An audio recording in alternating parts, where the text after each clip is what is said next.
We should actually get a thing for you.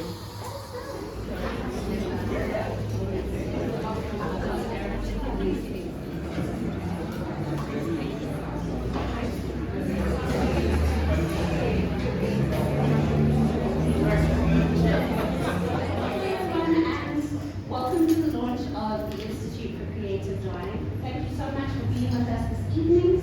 I am Alina from Macmillan, the book's publisher, and I am very honored to introduce Jarred, author, and reviewer who will be interviewing him. This exciting debut novel explores mortality and the interconnectedness of all forms of being in a unique, bold, and imaginative way. We're very honored to have Jarred and Rafilwe, as I said, here to answer some questions about the work and a little bit about Jarred. He is a writer and researcher with a passion for the arts, literature, and technology. His writing has appeared in various local and international journals, and he has been the recipient of several prestigious scholarships, including the Chris Van Blake Creative Writing Scholarship. Last year he was a writing fellow at the Johannesburg Institute for Advanced Study, and he's currently a lecturer in the English department at the University of Pretoria.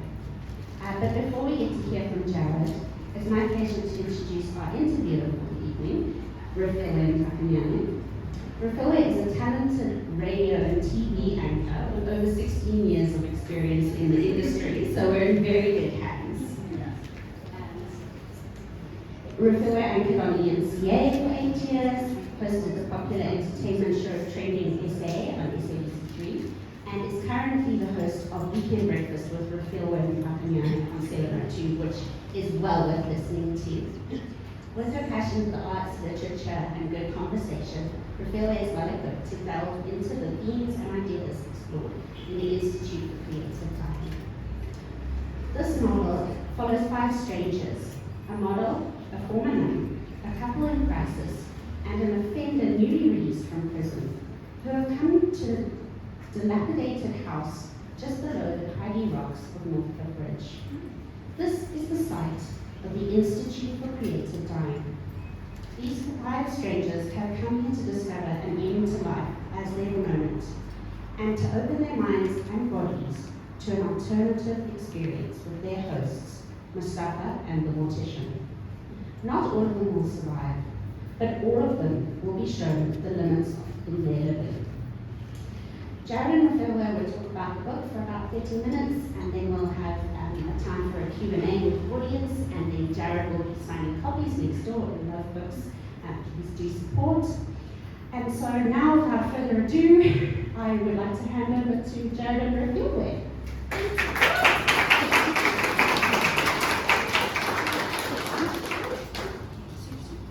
Evening, everyone. Hi. Welcome to the book launch of what is an incredibly fascinating and elegant and delicate and nuanced and sophisticated. And I'm putting out all the adjectives now.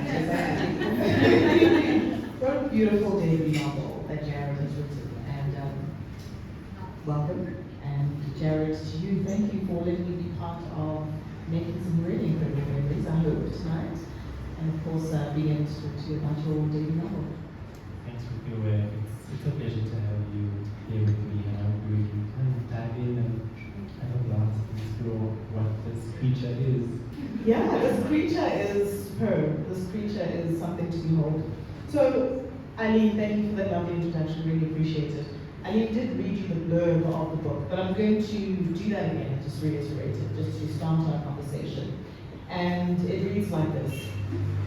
You wouldn't know it was there, the unnumbered house behind the iron grill gate, just below the craggy rocks of Northcliffe Ridge. To the untrained eye, the rambling property might seem neglected with its tangled trees and untamed indigenous bush, but there is purpose here, and a peaceful subterranean focus on all that withers and dies. 5 strangers, a model, a former nun, a couple in crisis, and a former offender newly released from prison, have come here to this place to discover an end to life as they've known it, placing their trust in our hosts, the mortician and Mustafa. The five opened their minds and bodies to an alternative experience. Not all of them survive, or at least not in the way they imagined, but all of them will be shown the limits of their living. The Institute for Creative Dying is vivid and visceral, unique in its bold and imaginative exploration of mortality and the interconnectedness of all forms of being. So Jarred, the book I was describing earlier on before we started this conversation about how I experienced reading Don DeLillo's book, The Body Artist. And there's something about reading the Institute of Creative Dying where you're not aware of the act of reading. And it's, what is this area? I'm not a biologist. It sits somewhere here, just in the spine, where you register the experience, you taste the experience, you feel the experience. And I was in awe of the level at which, Jarred, you've written this book, because it considers the point of view of the ladybug, the point of view of the hyena, that rather awful bird, which you somehow made elegant in these pages. The human, the natural world, plant life, ecology, and of course the rocky crags of Northcliffe. It's expansive and it's brave. So I'm going to start with the easiest question and the lamest question, probably. But why was Northcliffe such a central character in the book? Well, when it comes to Northcliffe, I've always liked that area for its shadiness, but also its height and the views that Eco Park there offers. It's the second highest point in Johannesburg. And I've made so many memories there, whether it's stargazing, sundowners. And when the idea for this book came, or sort of place where is this building going to be? This institute. This institute. Yeah. Why not there? Why not a place that looks over the hustle and bustle? It's quite interesting also when you go to the Eco Park, how the kind of whirring of the city kind of dies down, but it's also a panoramic view, so it's kind of like, metaphorically, the institute itself is at a place where you get a view of a panoramic view, hence the botanical ladybug is well, but also sort of the fact that it's quite high up, right, contrasted with how deeply the characters are challenged in themselves, also how deeply they go in their own memories of their lives as they're dealing with their mortality in various ways. And it does so effectively because, as you say, all the characters there are trying to get a sense or get to grips with being alive, dying, being sick. And we've got these two characters, these authoritative figures in Mustafa and the mortician. And as the book goes along, as the story goes along, we realize that, of course, they're not these impenetrable edifices. They are, in fact, human beings. They are, in fact, flawed. And there's a deeper mystery that's going on there within their relationship with their dynamic. So, the Institute of Creative Dying is all about, I guess, the world and the life of death dealers, right? The kind of research that you did to get into the minds of what an alternative approach to death and dying might be, what does that look like? Well, I did have to read about, like you say, death dealers, but I also was interested in the kind of shamanic lineage that I at least saw the mortician and Mustafa drawing from. Yeah. Especially because there are people who have grown up in a sense in the death industry, but there are also people who want out of it, who want to change it, they're innovators. So drawing from that shamanic tradition, drawing from the kind of rebirth that we see psychedelics have, Yes. drawing from all those different lineages, I wanted to put that into their worldview, but also what they wanted to put into the institute. Yeah. Okay, you're going to read one of your favorite passages from the book very, very shortly. But there are tinctures abound within this book, right? There are tinctures for everything. Before you do your sauna, there's a tincture for falling asleep. There's powders and potions and all sorts of things that these 5 participants or residents of the Institute actually imbibe constantly. So this, once again, still to the research, but of course, making me wonder, your interest in botanics and botanical life and the natural world, does this extend beyond the book, or is it purely for purposes of bringing to life the work and the interests of Mustafa and the mortician? Because it's pretty involved. It's funny that you ask, because during the pandemic, I stumbled upon this interest in myself in homeopathy, natural powders and tinctures, and I would order some, and I would try to get these tinctures for focus, these tinctures to make you sleep. And then experiencing those effects on me, I was like, oh, all of these chemicals already in the natural world. Why do we go to medicine, to the stronger sleeping pills when we can take a plant to pick up the sleep? Like, oh, this is interesting, and that's also where that knowledge in the book comes from. So I did dive into it. I did try and take these powders and experiment, and that's what the book is about, trying to experiment with self, but in a natural way, in a safe way, and in a way that draws on the natural world, and thinking about how can the natural world help us do just the daily things, whether it's to de-stress or to fall asleep or to focus a bit longer. And that's why I have that whole scene about the medicinal mushrooms, which is very important to me, because it was interesting, because at the same time that I was writing, I was also discovering, oh, these mushrooms, there's a new trial, does it actually do this? Like, yeah. Oh, so all written while microdosing. I don't microdose during my trip. It's getting gibberish. But I'm open to microdosing, to microdosing while exercising, while doing yoga, doing biting marijuana, to taking THC. And these are just plants that have been demonized for various political reasons, and they now are receiving a revival.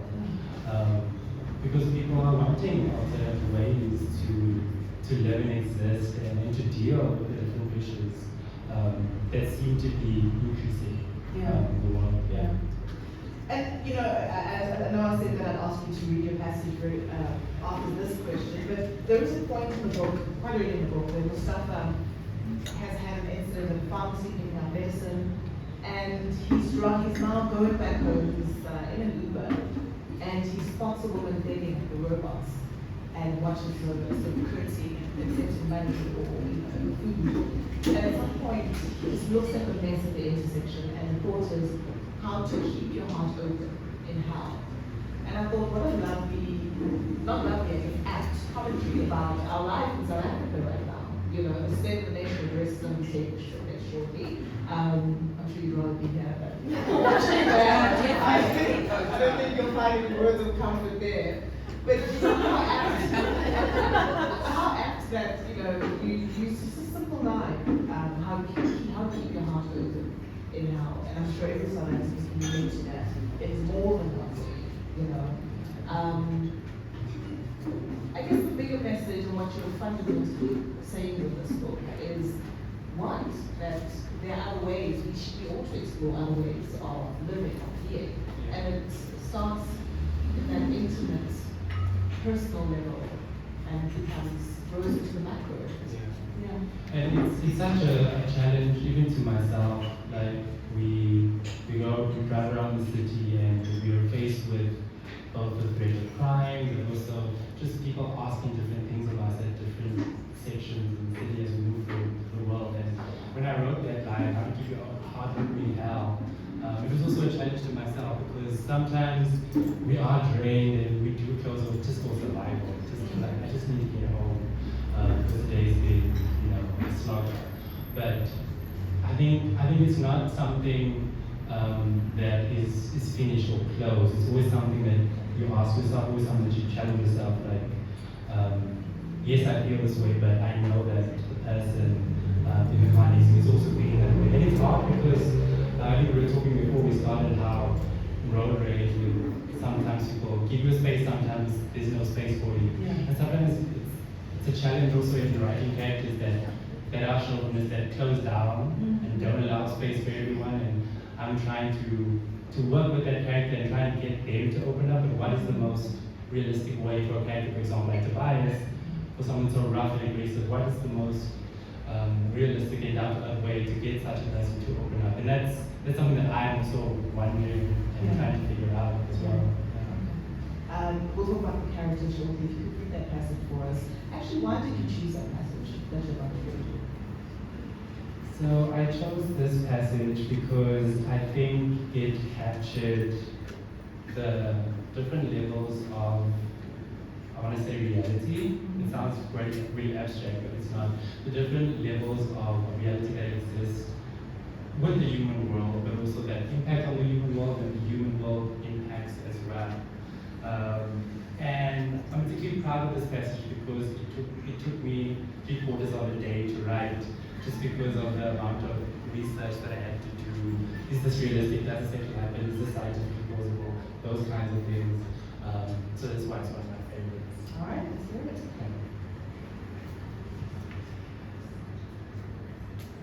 Beneath the city is a conglomerate of rock, shot through with veins of gold that have seen their fair share of invasion. Stories have been told about the ports with an Elysian luster, and the city that rose up from it.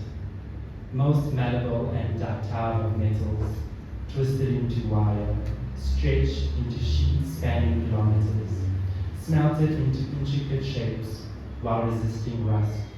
The veins of this city have alloyed with generations, taking on the warmth of earlobes, fingers, and promises as their own. No one knows how the sweat of the sun got here.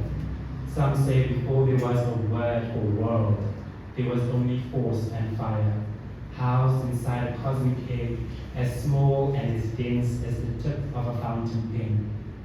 There a tyrannical symmetry reigned supreme, so much so that whenever force and fire congealed into form, a spot of ink with which to write, it was pulverized in a zero-sum game of whack-a-mole. In the miasma of the egg, force and fire gradually grew to know itself as pure appetite.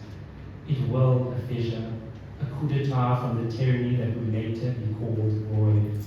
And when that crack came, when pure appetite felt, yes, we too want to matter, one of the billions of dreams it conceived of was gold.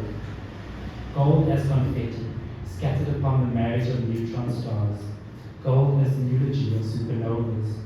Gold shot through the vacuums of space, plummeting in pregnant meteorites towards an earth that was all molten soup, volcanic vomit. Over millennia, as metal collected deep inside Earth's fist, and water settled on the surface of its knuckles, microbial mats of cyanobacteria in a large inland lake on an African highveld began metabolizing the metals in their water. In so doing, these bacteria concentrated the flows of alluvial gold, inadvertently depositing layers of it in the sediment of the highveld. The lake became known as the Witwatersrand Basin, and its surreptitious veins birthed a gold rush. Today, there are mine shafts running all through the urban underland, marking space for dreams, disease, death. In the south, near New Canada Dam, men with photographs of old shafts, their only maps, go in search of gold dust previously lost to the folds in Earth's crust. They hunt for nuggets of the alien snuff, dissolving and purifying what they find with liquid mercury or cyanide, inhaling the toxic fumes of their trade, fumes that appear, strident exclamation marks, across their lungs. When you travel to the cavernous labyrinth like these men have, death waits for you behind every boulder. This deep, disease is airborne. The Zamazamas leave the surface of a city world and brace themselves against the jagged, narrowing depths, where different cosmopolitanism lives. Throughout the underland, in cavities the width of thumbnails, flatworms, nematodes, rotifers, anthropods, annelids, and protozoa commune in metabolic partnership. Thriving this far from the sun is no easy feat. It demands that nutrients are shared in the hope of defeating a common enemy, lack. It requires slowing down too, like the nematode does, suspending its life cycle when things get too extreme. For the nematode and others like it, getting close to the razor edge of death is a life-saving strategy. This deep below the surface, there are aquifers billions of years old, pools that first formed at the beginning of the world. More cells reside in these ancient lakes than in all the world's open oceans. Between fractures and faults, oxygen-like water boils, bombarded with gamma rays from untapped uranium. In this imminent hell, life finds its appetite every 1,000 or so years, when a microorganism reignites its engines to divide and pass its story on along the gamut of tectonic time. By the time zamazamas have completed their daily toils around thumb-sized metropoles, the E. coli in their guts will have reproduced several times over. When they surface, their pupils contract against the light. Then they feel it, time having passed, without a signal from the sun, without cardinal points. For them, there is only the counting of heartbeats against eardrums and the rumblings of quartzite when one of their pickaxes invade a fault line, widening it. All it takes is one strike where the reef is weak, for the conglomerate of rock to be brought together in an opera of stratified vibration, belting out an aria that rocks the Vatishan, that's measured on the Richter scale. So there you have it.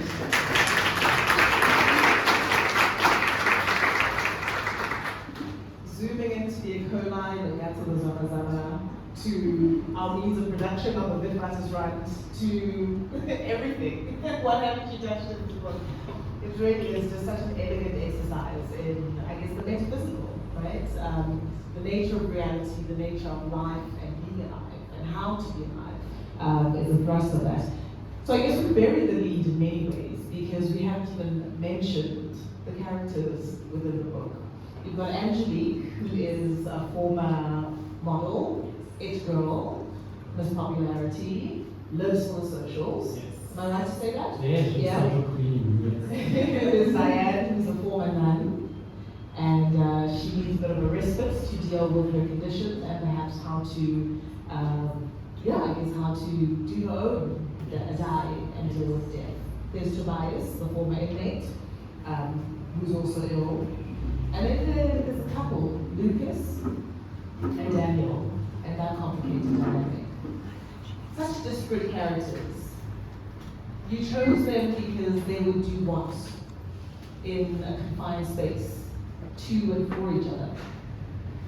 I think each of the characters have very distinct sort of, I want to say, metaphysical pictures of the world, so world views. For Angelique, it's status, it's people knowing your name, but it's also the fact that you're born in a beautiful body, and she's used to that. She's used to having that kind of, what you could say, pretty privilege.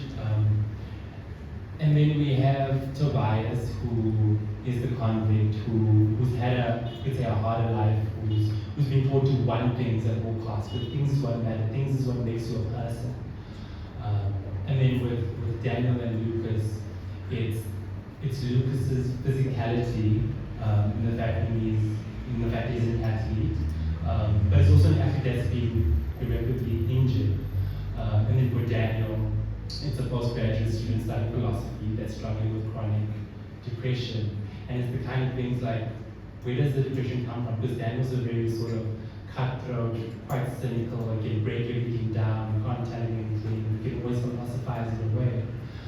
So for each of these characters, there was something failing in them, whether it's in the chemistry of their brains for Daniel, or whether it's their body failing them. And these are things that they also relied on all their lives. These are the things that they also attached their identities to. Sure. Yeah. And and the institute and the whole process that they go through is, oh, okay, now that you've lost this core belief about yourself, where are you now? How do you deal with the groundlessness of your loss? Yeah. Growing up. Growing up, yeah. The act of growing up and coming to terms with life.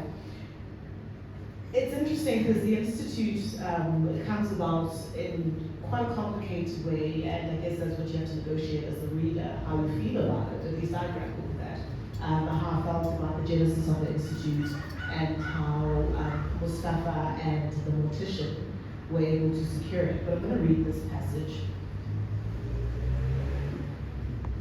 where the mortician was tending to a man called Jan Prinsloo, who came to them for palliative care. And his family is made by money, and he's created as well through rather dubious means in the alcohol industry. At any rate, this is page 256. The following evening, alone with Jan, she played, this is the mortician, she played the recording and watched his wrinkles peel away to reveal the young, shrewd businessman he'd once been. The young man, buried in a decrepit, curving body, was not defiant or defensive. He was relieved. I'm glad someone like you knows. The mortician was annoyed. She told him it was not enough that the debt of history was not so easily repaid. How dare he think she could stand in for entire generations ground down to bone broth? No, Jan, do more than apologize. This is your pound of flesh. It's so long ago, Jan stammered. Money can't turn back time, and where, to whom or what would I give it all to now? There are new elites out there. Just now they talk the talk of democracy and liberation while they cannibalize our own. Give it to me, said the mortician. Softly at first, before repeating it with certainty, give it to me, and I'll put it to good use. She sat back against the bed's headboard and detailed her ideas of a place she could only describe them as an institute.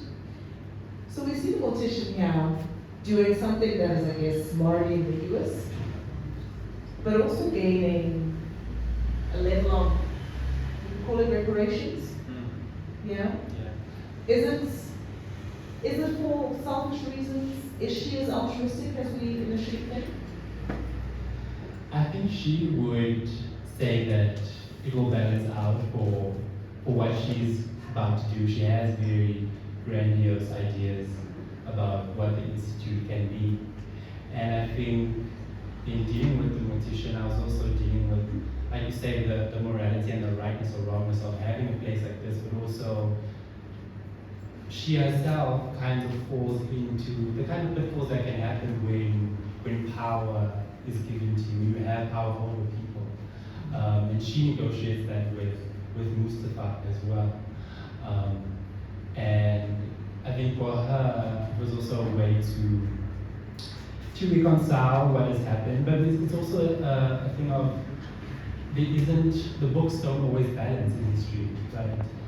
And that's what Jan, I guess, is also being at the end of his life. Well, there's no way that I can put this wealth of mine that will balance the books, that will bring back lives, or families torn apart. So she does grab the opportunity, because she sees it as possibly her only chance to maybe bring about this vision. So I guess also how far would you go for a dream that you believe will actually change something in an industry that she's grown up in and that she is passionate about. Yeah. The mortician's own mother describes her. We only find out the mortician's name towards the end of the book actually. Her own mother describes her as someone who would cut the edges of puzzle pieces just to make it fit. So we get a sense of her character beyond the nice words and the altruistic motives, seemingly. You can do a lot of good whilst doing a lot of bad at the same time. So, an interesting phrase that you brought to my attention when we were chatting earlier on is the death positive movement. I might be the only one in the room that has not heard this phrase before. Just tell me a little bit about I guess, I'm sure you had to immerse yourself in the language to speak on this, because what you'll notice very quickly is, I don't know if Mustafa and the mortician speak in riddles or rhymes or what they do, but it's a very specific way of speaking. And I wonder if it's something akin to how former model and Edgar Angelique speaks with her friends. You know, these very specific, is it Gen X Gen Z, sorry, my bad. Gen Z sort of platitudes, right? Which we'll get more of if we're to discern that later on. Of a different kind. But how did you sort of access the language and the phrasing that is very unique to those two characters? I modeled the kind of, you could say, riddles and the physical riddles that they play with themselves. I modeled that after a lot of the Zen and Buddhist speakers that I was listening to before I even had the idea for the book that I was interested in and listening to. And there is a certain way of speaking that people like, for instance, Ram Dass, who's also sort of one of the men known to bring in Buddhism and Eastern philosophies to the West, so Ram Dass, people like Alan Watts. They're these pillars of the sort of Eastern tradition in the West that are known for kind of speaking around the subject, but also giving you like hints, like little riddles to figure out. Alan Watts would probably call it a koan in Zen Buddhism, that you like these riddles. And I was interested in that kind of back and forth between them. And there's kind of like the secret language that you picked up on that they share. There's one scene where they are at a traffic intersection, and Mustafa says so much depends on, and I think the magician completes the sentence, trust.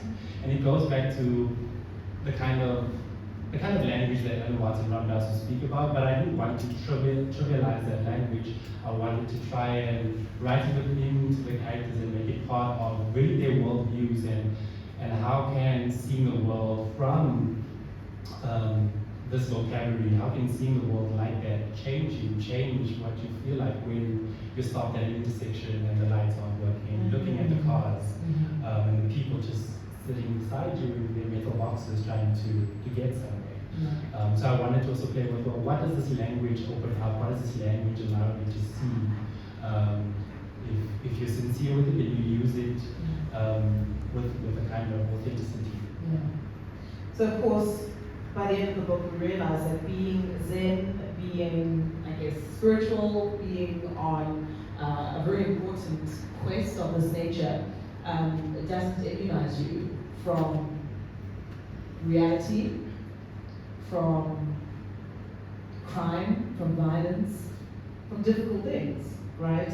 So we're trying to, it's that clutch control of being alive, of being on a spiritual religious mission. But at the same time, you are being buffeted about by life, right? By load shedding, by all sorts of things. Yeah. I think that's also what I always struggle with sometimes, because Buddhism will say, oh, the ego doesn't exist, or it's an illusion, but you have to feel it, and you can understand in your mind, you have to feel it. It's like, well, okay, well, what if you are? What if your ego is threatened? And I think that's why that scene was quite pivotal for the book, because we are in a very sort of like you say, spiritual, and all these aphorisms are being thrown at the media. But then something really drastic happens, and when your bodily integrity is threatened, how do you respond? Like, yes, the ego is maybe an illusion for some people, but it's also a useful illusion that you can put to work, that you can do something with, that you can, go to work with, have friends with, have relationships with. So I wanted to, I guess, write against that. Okay, well, it's not.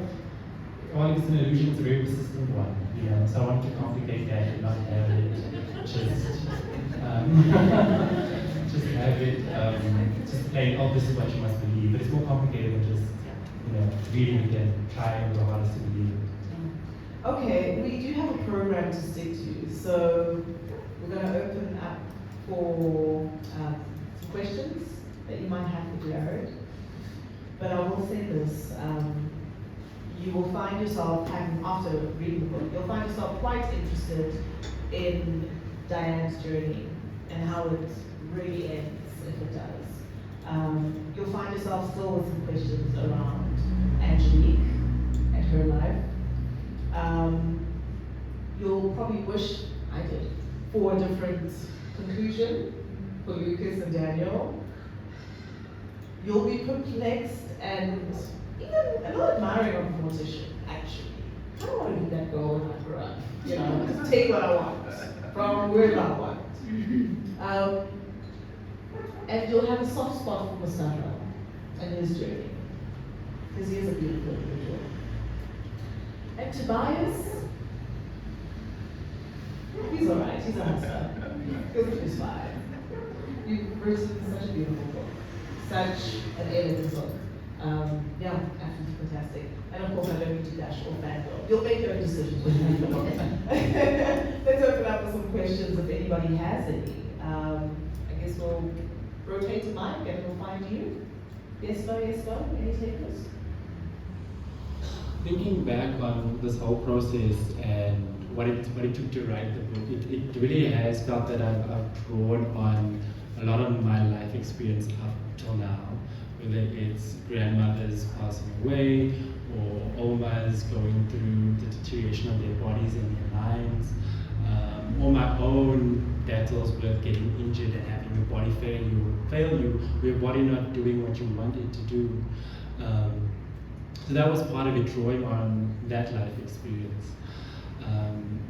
And trying to weave that in a way into the characters' lives that was not just about me, but about their lives, and trying to imagine, okay, but yes, I've had this experience, but what is it like for a character like this as well, for a character who comes from this background. And I do see like sort of myself reflected in each of the characters. Which is going to be very hard to write my second novel because I feel like I put everything into this. I guess it always feels like that. Yeah, I have to go out and, I don't know, do a world tour or something to experience things. But I did feel like I was drawing on a lot of my own experiences, my own limitations, and my own insecurities as well. And it's easier to put them into a character and flesh them out than to write a memoir and make people let it know that, oh yeah, this is me, this is all me. Yeah. Your actual process of writing, how long, for instance, did it take you to plan the book? Do you write a certain amount of words per day? How long did it take you to complete the first draft? Those type of things. 3 years to write the book, and it was I didn't write it sort of in a linear fashion, and I think that comes out in the reading experience. So I actually tell people that one of the last scenes of the book I actually wrote first. And I didn't know it was going to be the last scene, but there was a scene that I wanted to get down on paper. And I had this scene, I didn't know where to put it. And then when I was nearing the end, I was like, oh, this is a perfect place, it fits, right? So I find it quite interesting, just for my own process. But mostly, I feel more creative in the morning, and then it kind of slugs off during the day, and usually I try to balance both my writing with like physical activity. So I do balance yoga, or I go to gym, or I swim, because I do believe that the creative process and the body, though it can be a very mental experience, I do believe that they help each other, and that sometimes when your mind is turned away from your creative work, that's when your ideas come.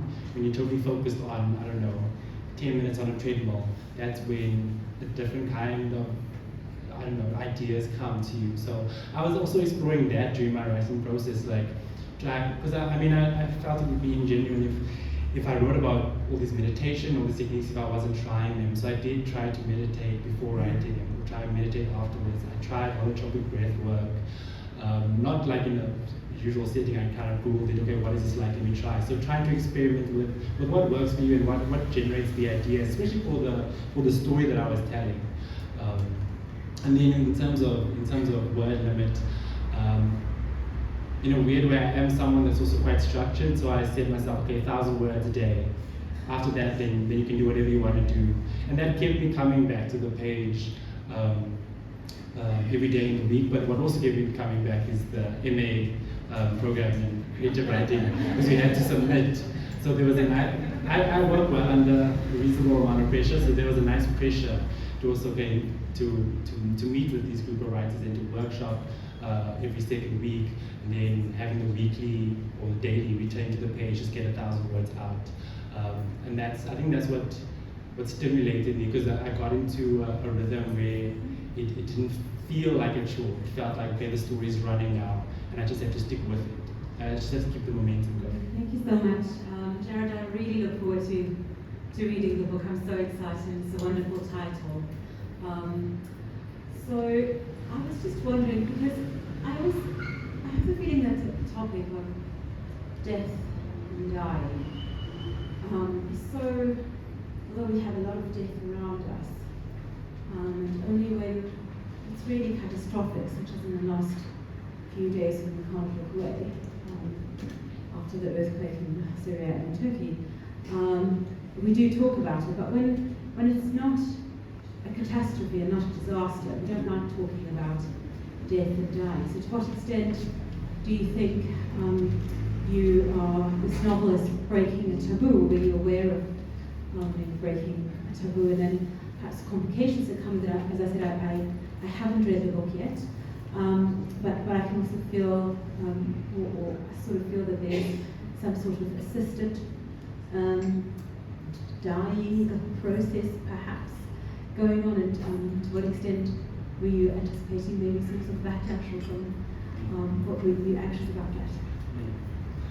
Yeah, I'm glad to mention that because much of the book was written also during the pandemic when there was a lot of death around, and it also challenged me to or reminded me to stick with the emotion as well of death, the grief that also comes with it, and do not sort of philosophize it away or hide it in the story in one of these different therapies and just say, okay, this is a casual cure. So I think being aware of that, the grief that comes with it, that was also important for me in the sense of not speaking down to the reader or to the reader, but taking the reader on a journey. And I do think that, yes, it is, I think it is still a taboo. I've heard stories of people saying how, their grandmother passed or their grandmother was passing, and as children especially, we definitely shield children from death. We kind of keep children in one room and we don't allow them to see just the dying process. And I think it has been medicalized and put into hospital, but I think it's also okay for the young to experience the fact that they are going to die. I remember when my grandmother died, and my dad walked into the room and said the doctors couldn't do anything, and I immediately just knew that, oh, okay, that means X, Y, and Z. And I think it is an important sort of life lesson. There's this one play, it's called Rosencrantz and Guildenstern Are Dead. And in the play, there's this question: when did you first know that you were going to die?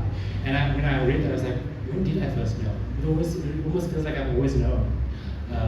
Or when you come into teenagehood, you kind of always know. So I think it is a taboo. I'm not sure if the book will strip away the taboo. Maybe it will peel away some layers, maybe create some curiosity.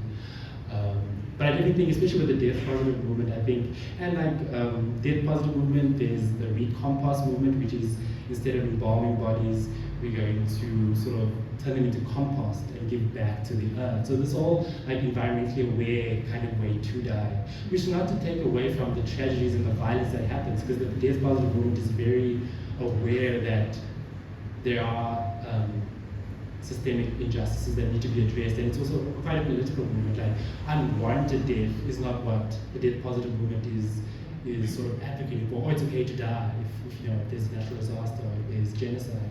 But this process that we are going to die, and we can talk about that now, even when we're healthy, even when we have chronic diseases maybe, and that's also okay.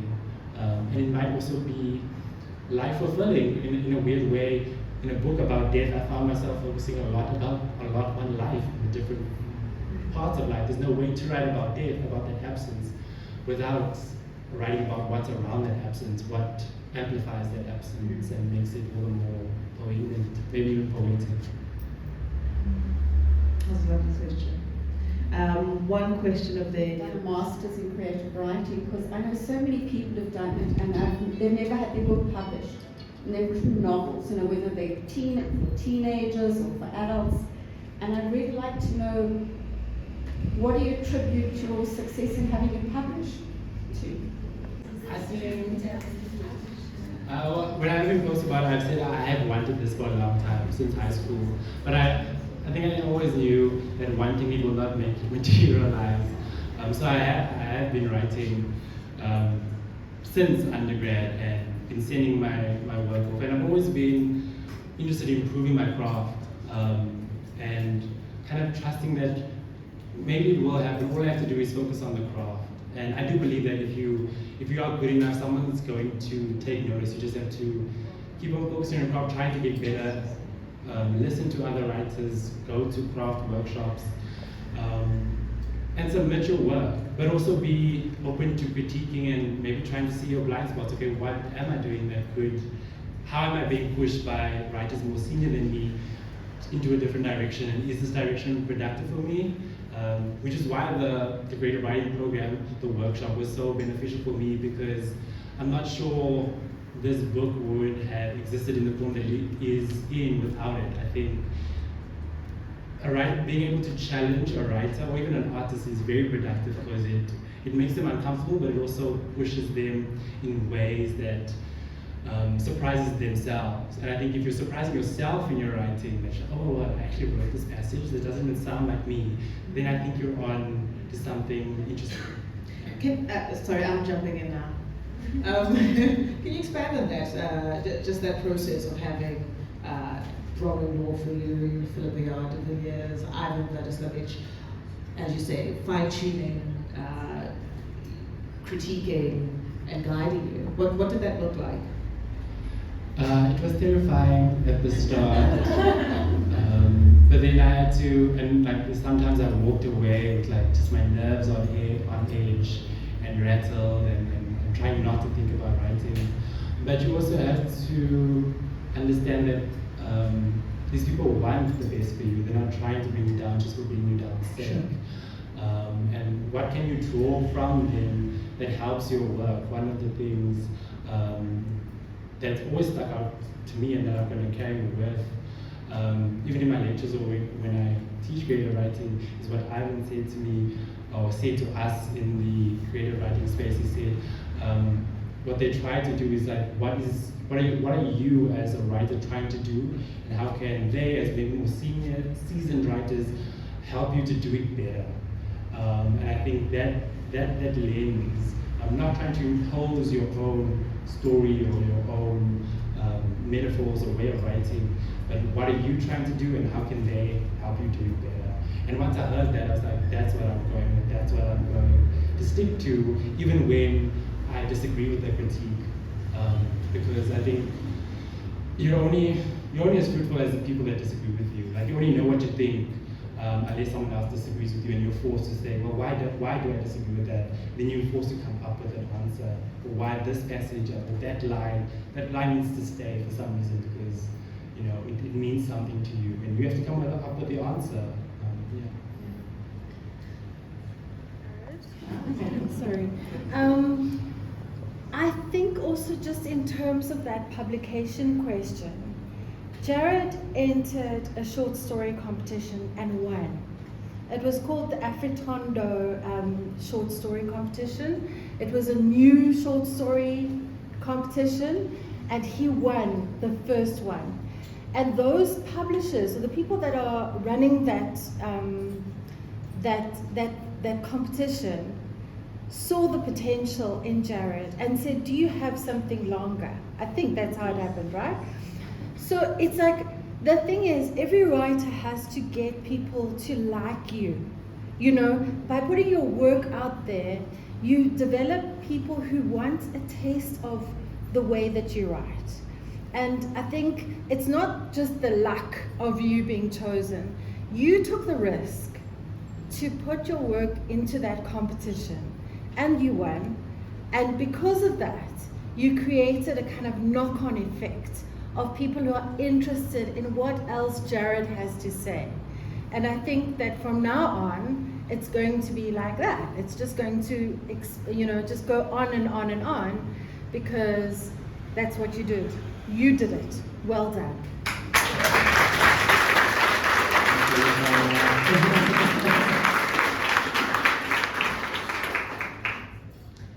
There you go. Thank you so much for your time this evening. I think we're going to close it off right there. But beautiful words to end on. Philippa, thank you. You did it, and well done. Congratulations on a fantastic day.